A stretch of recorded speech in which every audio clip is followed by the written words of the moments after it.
he said he went to see Milan, Juve. He said it was one of the most physical games he's seen for ages. So fit, so strong, they could do that. Harry, the opposition, talked about pressing earlier. Adam, mercilessly to regain possession pretty much all the way through stage of the game. New levels of strength and fitness, Smith said, enable them to play more effectively under pressure than our fellas can, and to stand up to hard challenges far better than they used to. The gulf in technical capacity is widened because they've made themselves superior athletes. Now, quite how they sculpted themselves into superior athletes is and has been up for debate since this particular season. Antonio Conte was struggling for the final against Ajax. He had a thigh injury, but he was doing what he could to be ready. He had medical appointments in order to just check on his progress, which meant he submitted several blood tests. And those blood tests, years later, were found to contain a kind of level of red blood cells that was way above what could normally be produced.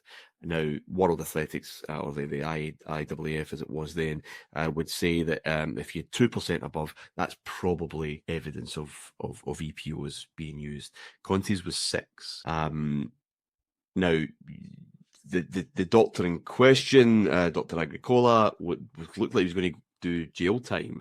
Juve kind of successfully appealed it, maybe more like a technicality. But there was expert after expert looking at the hearsay, not conjecture, but the actual blood results themselves, and without question, EPO was administered to Juventus players. This guy's still employed at Juventus. In fact, he's in some way linked to the Paul Pogba case that's kind of ongoing at the moment.